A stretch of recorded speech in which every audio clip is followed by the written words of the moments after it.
horrible lighting for the professor.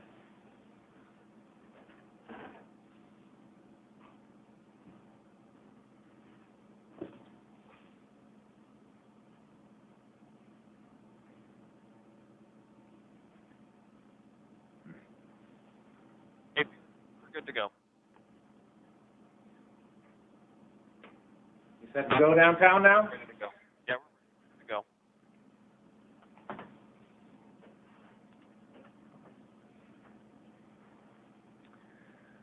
Okay, this is, it's funny to look out and see real people. So this is Wednesday, and we have another lecture for Friday, and then Monday we'll begin the efforts for Exam 1. So the expectation now is that you'll come in Monday for Exam 1, and in class we'll call up the exam all at the same time and take the exam online in class. I believe that's the scheduled date, right? Yeah. We'll see how it goes, and if we need to, we can post it to be available online for you to take it anywhere else for 1 or maybe 2 additional times. So as I'm working with WebCT, I started first in classrooms where there weren't computers, where people could take it online anywhere 3, 4, or 5 times to work out glitches. This will be the first time we'll be in classrooms where everybody has a computer, so we'll let people do it in class. I know there are some people that are not able to get into the classroom, and the online version will be made available for them to take at an alternate location. So that's the approach that we're going to use. Just to see how it goes and see what problems we might encounter. So very likely the way that we'll do it is we'll have Marco here on the 1604 campus, and then I'll be present on the downtown campus, and we'll have the system going so that we can interact if there are any problems that come up or questions, and be able to do it, the exam online. So now let's switch over to the lecture number 8 and continue our discussion on neurulation, body cavities, with some attention to the cardiovascular system now. So the neural tube we had talked about in week 3, as we've established the 3 layers, 3 weeks, 3 layers, we have the neural tube beginning to develop at the same time. There's just no way I can get in the light here. So there's really no sense in having the pip since you can't see me. Anyway.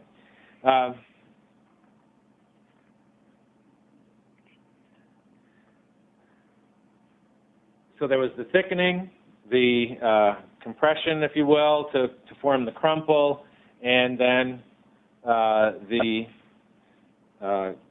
folds and the groove developed, and then finally the fusion to form the neural tube.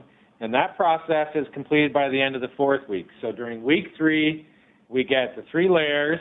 We get the neural ectoderm being triggered or induced by the notochord to differentiate, get taller cells, some crumpling so that there's a fold and a groove, 2 folds in a groove, and then we get the final completion of the fusion of the folds in the 4th week. So now we are on figure 4.8, and we see this same one that we had visited before for the same reasons, to follow the development of the notochord, triggering the overlying ectoderm to differentiate, as we had stated before.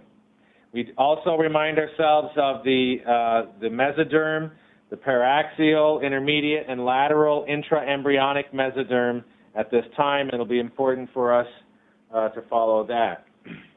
Again, we see this image of the neural groove with the neural folds on each side and the neuroenteric canal with the primitive streak, with the reminder that you should be able to identify any of these structures on this illustration if it shows up in the exam.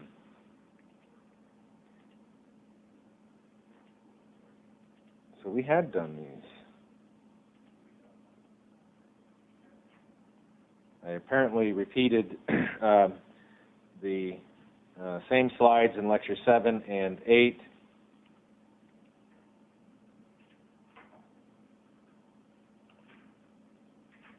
Wow. Okay, so that we did see in Lecture 7, so let's just advance to this slide.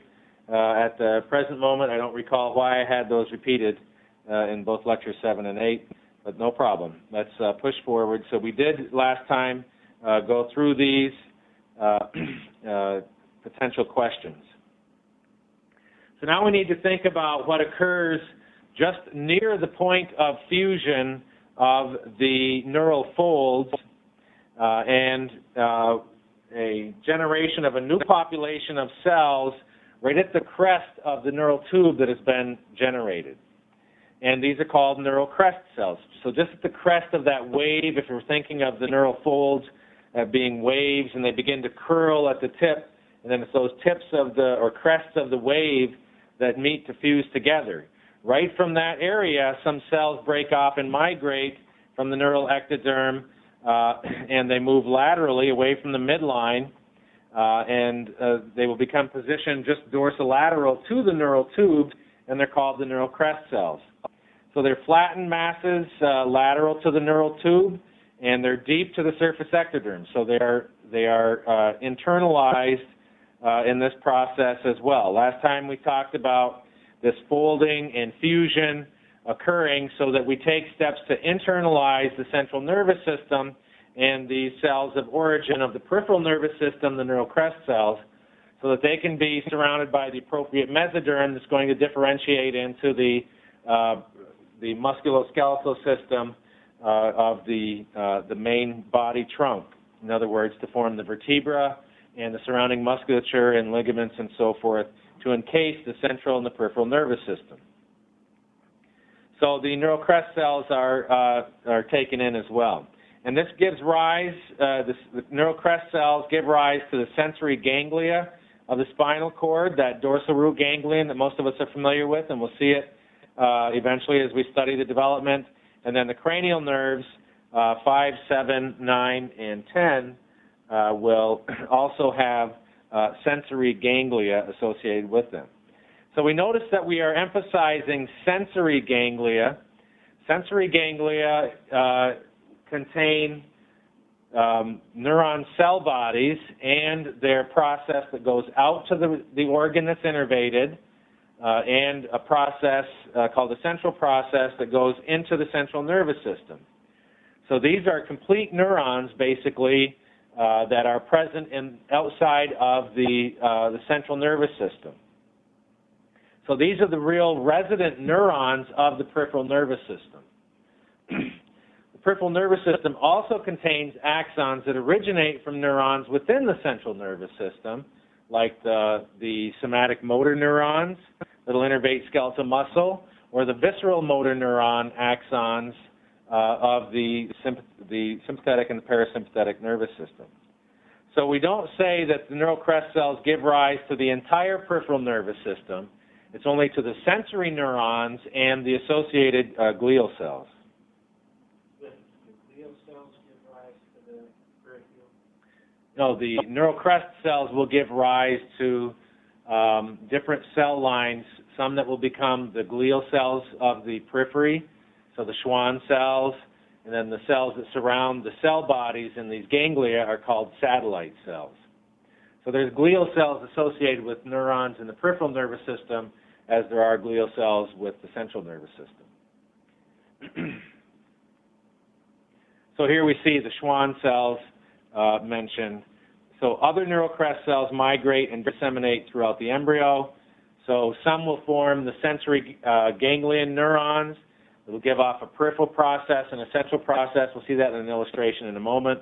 The central process is going to push into the neural tube so that it connects to the central neurons, the central sensory neurons. And then other cells of this cluster of crest cells will migrate away. Some will surround the axons that come out of the ventral part of the neural tube, the motor neurons, and it'll form the myelin or unmyelinated protection around those. And then some cells will stay around the cell bodies in the sensory ganglion, and they become the protective cells that surround them, called satellite cells. And they'll contribute to the formation of the pia mater, the arachnoid matter, and to the adrenal medulla. So this illustration is figure 410 from our textbook, and it's going to let us see a little bit of the formation of the neural crest. So now at the crest of the neural folds, we see this slightly paler blue, I guess, coloration. A little bit colorblind, so you'll have to interpret my statement of color sometimes. I'm going to call it a pale blue color right at the crest, and we see as the crest meets here over in panel D, as the crests are going to meet, those cells will be the ones that will separate from the surface ectoderm, and they'll push aside as the dark blue neural folds will actually come together to close off the neural tube. The neural crest cells are a flat layer of cells that extend all the way across the dorsal surface, and it'll split in the midline and eventually form the right and the left neural crest clusters, some of which will begin to differentiate into the spinal ganglia. So this illustration, figure 18.8 from the text, gives a little more insight into this and more detail than what we need right now for the illustration of the spinal cord, but that's fine. We see that the neural tube eventually is going to differentiate into a structure that has a dorsally placed clustering of cells, and they're going to take on a sensory relay function, the central sensory neurons, and a ventral clustering of cells that's going to take on the output part of the spinal cord or the central nervous system and form the motor neurons, both the somatic motor neurons innervating skeletal muscle shown here on the right, and in a more intermediate position between the dorsal and the ventral, the intermediate gray column, as it's called in the adult spinal cord. These will be the visceral, autonomic, or involuntary motor neurons that also send their axons out into the peripheral nervous system. So this sensory ganglion, spinal sensory ganglion, is the focus of our attention at the moment. The neural crest cells have migrated into a position dorsolateral to the neural tube, and eventually those differentiating neural crest cells that are going to become the sensory neurons will send off a single process. Let's go into the box here and imagine this as a developmental process. First, it'll send out this single process or extension. Then it will split and send one portion of it into the CNS, the central process, and then another one will have migrated out very quickly and established, while everything is still close together. Remember, we were making this point last time. While everything's still teeny tiny, these cells are going to establish their first connection, and then just that peripheral process will grow longer and longer. Same thing with the motor neuron axons. They'll be connecting pretty much to the same target structure as the sensory did, right? The knee-jerk reflex, we want to have the same connection to the same muscle group. So when we stretch the muscle, it goes back to the spinal cord and causes a contraction of that same muscle. We don't want to tap our knee and have our arm extend. So this is the point being made. At the time, if this is the portion of the spinal cord going to innervate our thigh muscles, at the time that the sensory neurons are making their connection, we want the motor neurons to make their connection to the primordial skeletal muscle fibers that are going to end up in the thigh. And then as those primordial muscle cells migrate into the thigh, their connections with the central nervous system, either through the peripheral sensory neuron or through the central axon, are established and are maintained. So we start teeny tiny. As we get bigger, these connections just get longer, kind of like our phone cords that can stretch as we walk farther away. But we know that it's a metabolically related growth effect that is occurring. We're adding new membrane, new proteins, new intracellular stuff as we're doing this. So some of the neural crest cells will be triggered to differentiate into these sensory ganglia cells. Some of them will migrate, shown on the opposite side, to become melanocytes in the skin. Those cells that give our skin its brownish color. It is also, of course, sensitive to light to protect us from radiation. And others will migrate out and form complete neurons located at other sites within the peripheral nervous system. And the prime example are the ganglia associated with, these are motor ganglia, not sensory ganglia, motor ganglia located with our viscera, and it's related to the sympathetic and parasympathetic nervous system. So we've all heard about getting punched in the solar plexus. Well, that solar plexus is one of the sites of these types of multipolar neurons that are part of the sympathetic nervous system. So they're distributed in various areas. For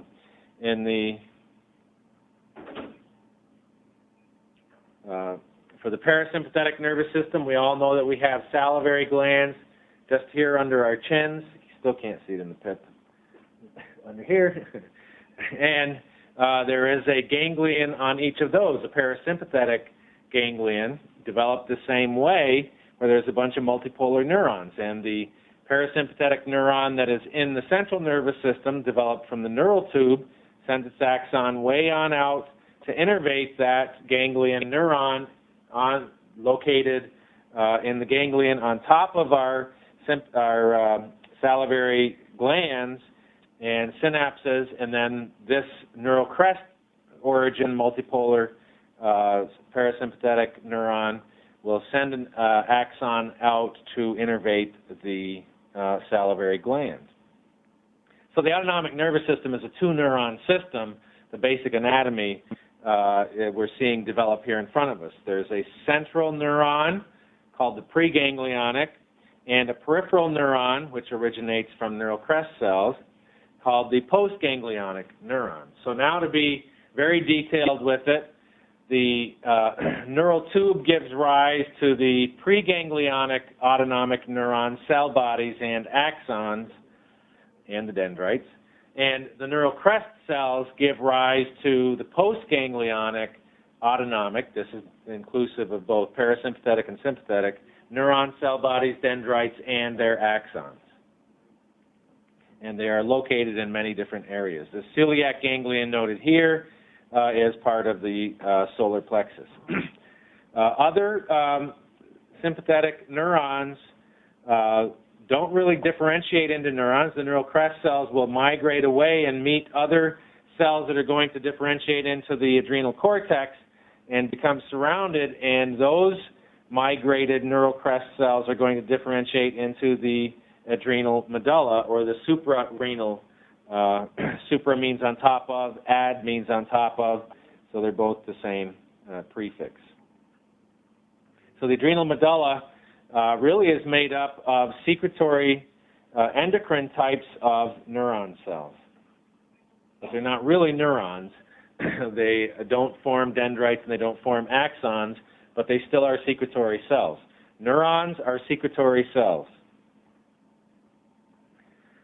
that have, all these different branches coming off, and dendrites and an axon. So now we've completed the following of the development of the neural crest and the destination. We'll revisit it again and again when we talk about things. So we're still in this early stage of giving the overview of everything. So I know it seems very overwhelming, and it should be, but it's an overview. It's to get you geared up for when we transition into the details. So the somites we have introduced at the end of week 3. They're going to begin to appear because we know that layer 3 is present and we have a well-established mesoderm by the end of week 3. And the paraxial mesoderm we saw, it's very close to the neural tube, and it's going to divide into paired cubes of tissue that will form the somites. So the development of the somites and the development of structures from the somites is really kind of interesting and doesn't really seem to follow what would be a logical progression of development. So because it is a bit odd, I think that it makes it a bit easier to learn. So again, we see the same cross-sectional view of the embryo, the paraxial mesoderm, the intermediate mesoderm, the lateral mesoderm. We've seen them again and again because each time we've been pointing out something different, even though we've pointed out everything on the slide as we've gone along. Previously, we were focusing on the notochord and its induction of the overlying cells to form the neural plate, neural crest, neural folds, and the neural groove. We had also focused on the early formation of the body cavities, the coelomic spaces, in the lateral mesoderm. We haven't mentioned anything specifically about the intermediate mesoderm, but at this point we are drawing our attention to the paraxial mesoderm. But what we had also focused on this was the formation of the amnion with the, what was this mesoderm? This was the somatic extra-embryonic or extracoelomic mesoderm, right? Because it was on the amnion. And then the splanchnic extracoelomic or extraembryonic mesoderm surrounded the yolk sac. So we should be remembering all these things as we go along. Somehow I am, and I don't know how I'm doing it. So maybe it's because it's the second time I've taught it, and I took the course as a graduate student. Hopefully, by the end of the semester, it'll be coming back to you even faster than it is coming back to me. So the somites then will form distinct elevations in the embryo. So we've identified this paraxial mesoderm. We now know that we're going to follow it to differentiate into the somites. So it will give rise to the axial skeleton and the associated musculature and dermis. So far I've been referring to this trunk region and the bone and musculature and connective tissue that develops to surround the neural tube as the trunk. Now we refer to it as the axis of the organism, and the axial skeleton is obviously the sacrum, the coccyx, the sacrum, the vertebral column, and the skull. What else is there? The ribs are also part of the ribs in the sternum are also part of the axial skeleton. So everything else is going to be appendicular skeleton because it is an appendage to this axis of the organism. So a snake only has an axial skeleton. It doesn't have any appendages, so it can't have an appendicular skeleton. So we've introduced this terminology now of axis and appendage. So the axis has the axial skeleton and the axial musculature. And, of course, the skin and dermis that are associated with it. So the skin, obviously, is not originating from the mesoderm. The dermis of the skin is, but not the epidermis. The epidermis is forming from the ectoderm. So we're making this point of things coming together to make contributions to different organs and organ systems. So the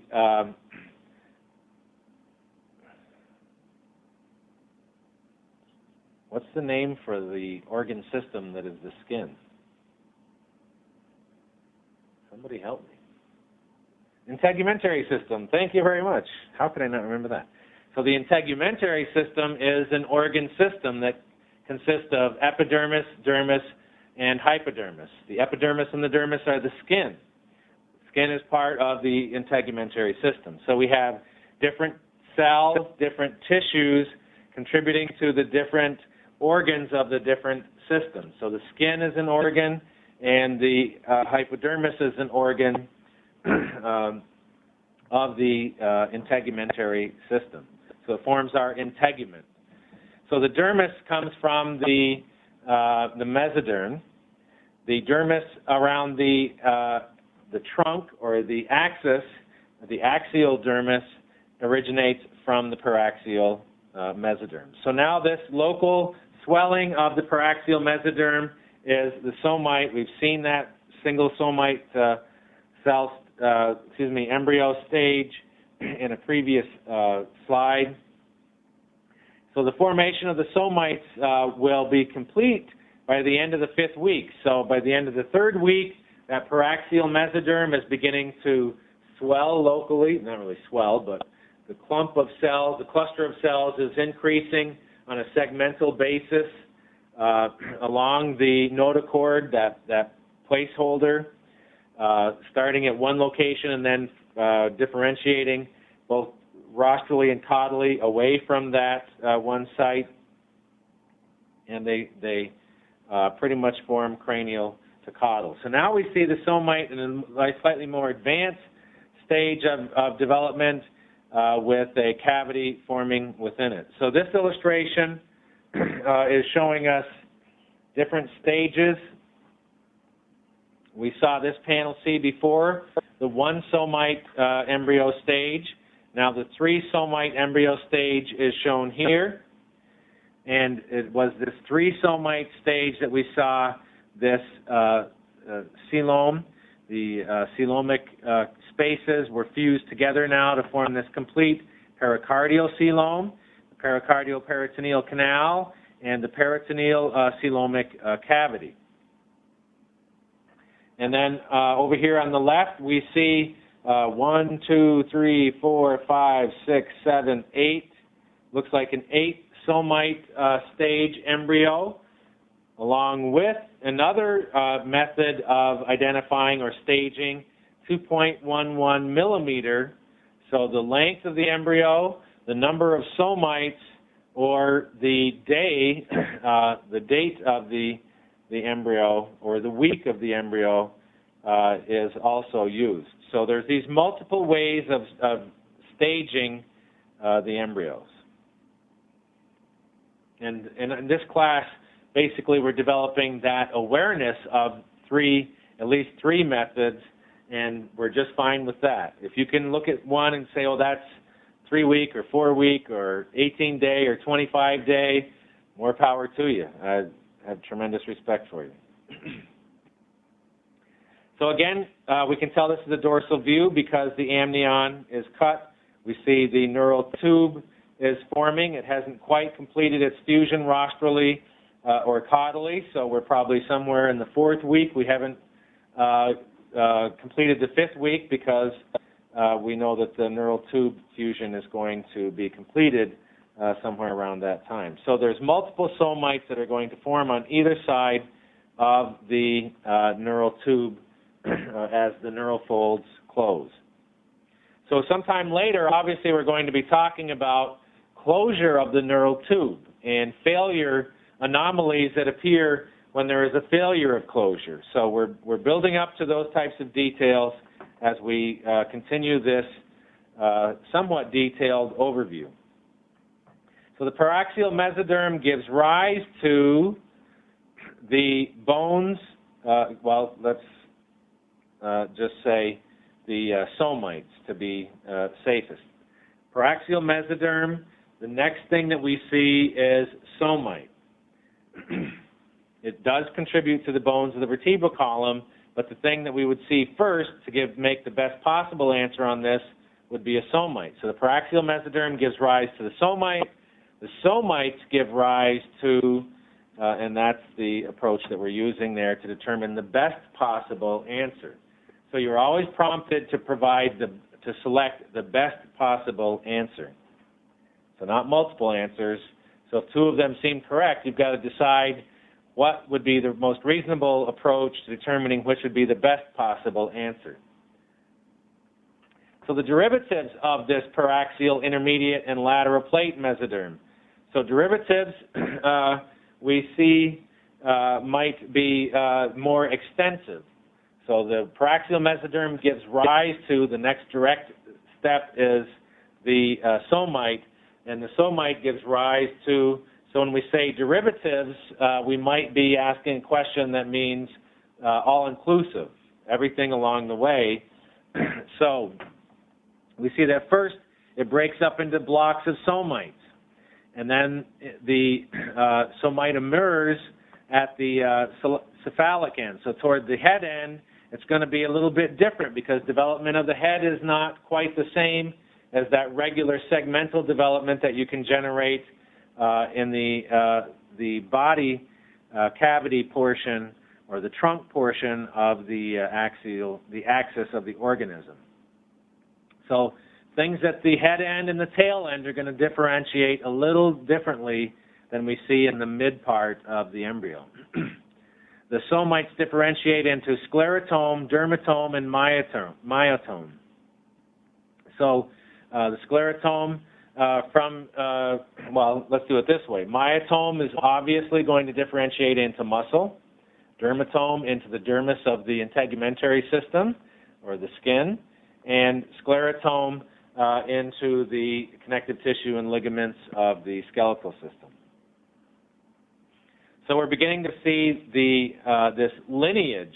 So all along we've talked about totipotent, pluripotent, multipotent cells, tetrapotent, bipotent, tripotent, whatever you want to say. So we're moving along this lineage.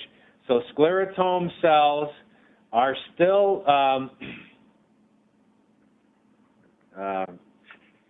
not mast cells.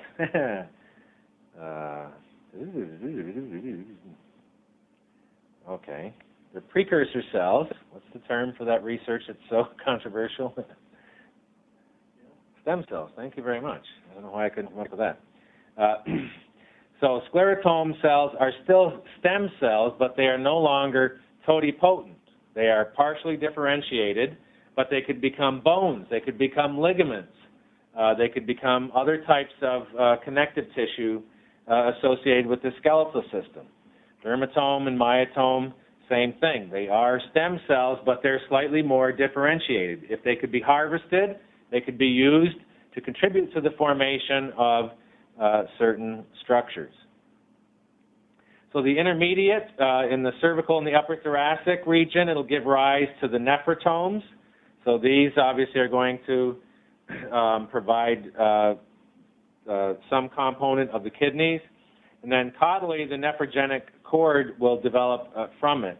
So we're going to see the primordial kidneys, the progenitors to the kidneys developing from the intermediate mesoderm. Then the lateral plate, or the lateral mesoderm, this is the embryonic mesoderm, is going to give rise to the somatic and the parietal mesoderm layers. And we saw that split already. The space when these two split is called the coelom. The splanchnic, or the visceral mesoderm layer, will be produced in the abdominal area, and then the intraembryonic coelomic cavity. So the formation of the body cavities is the next comment that we want to make in this overview. So there's going to be a fusion of the spaces within the mesoderm to form that horseshoe-shaped cavity, the intraembryonic coelom. We've seen this already. It'll divide into the lateral it'll divide that lateral mesoderm into the two layers as we just reviewed or introduced, I guess. The parietal layer covers the amnion, intraembryonic somatic mesoderm. We just mentioned the extraembryonic somatic mesoderm. Now the lateral mesoderm is going to produce the intraembryonic component of that on the amnion, and then the visceral layer covers the yolk sac, the intraembryonic splanchnic mesoderm. So remember, we talked about the cells, the early cells, that the epiblasts and hypoblasts that contributed to the formation of the extraembryonic mesoderm. That extraembryonic mesoderm is now meeting with this intraembryonic mesoderm being generated by the lateral intraembryonic mesoderm that was produced by the epiblasts as the mesoderm, the third layer of the embryo, was being produced. So this gives rise to the three body cavities: pericardial around the heart, pleural peritoneal canal that we saw will be separated from the pericardial and the peritoneal, so it remains as the pleural cavity and the peritoneal cavity. So this slide is a longitudinal section of the later embryo. It's not quite a fetus yet, but it is a later stage embryo. Obviously, very recognizable structures. We're well past any somite stage. The ventral body has fused together, so there's been all the folding on the sides and in the front and the end. Is this a midline section? Can anybody identify any structure on here where they might be able to determine whether this is right in the midline, or is it so mid-sagittal, or is it just off to the side? Is it parasagittal? You can see the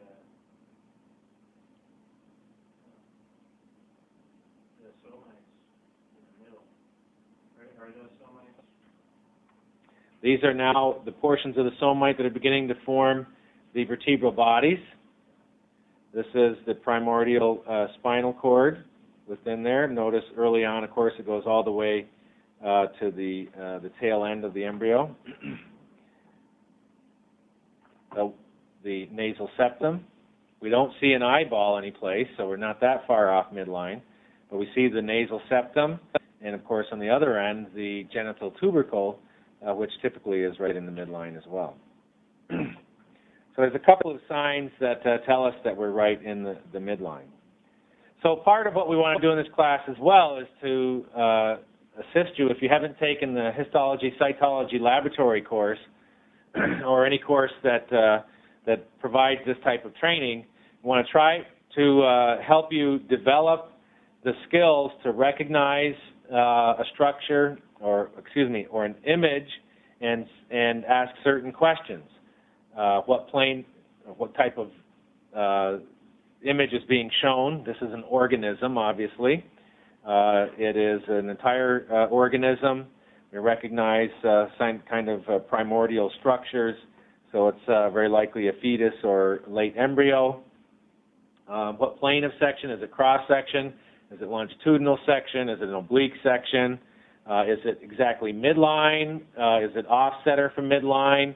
So all these types of questions will come up, and it becomes important because, especially in this class, you're going to see different things depending upon the plane of section and where it is positioned within the organ or organism. So we're going to build on those skills as we go along. So this slide, other than making that point, is there for us to see the heart within the pericardial cavity.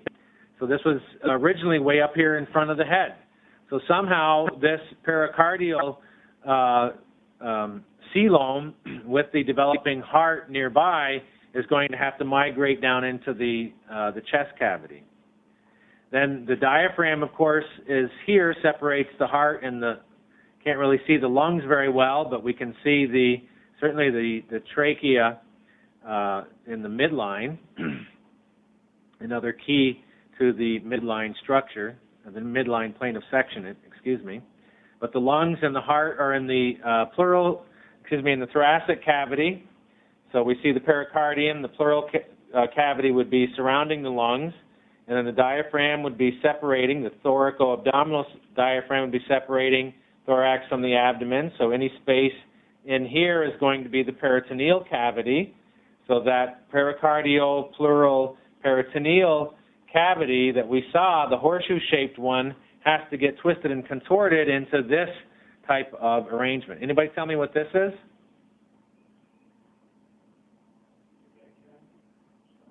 Big organ in the abdominal cavity? Liver. So there will be heart and liver will be some of the first major organs that we'll see. Oh, we've gone over 5 minutes there. I apologize for that. So I appreciate your time and attention, especially the bit of a delay.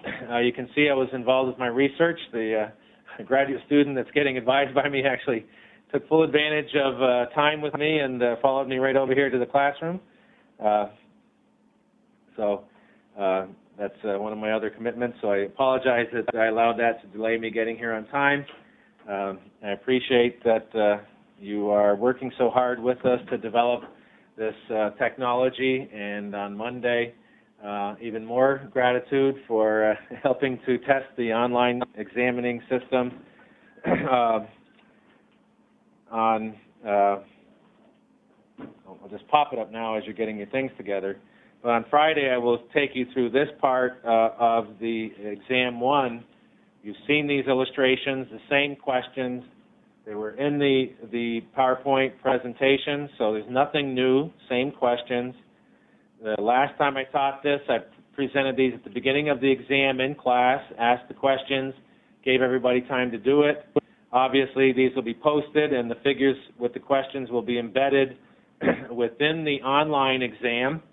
If it fails, we'll have them in class to do it this way, and then you will just be selecting your answer online and logging in your answer to the online exam. So we'll get it there one way or another, and obviously I am extremely grateful to your efforts.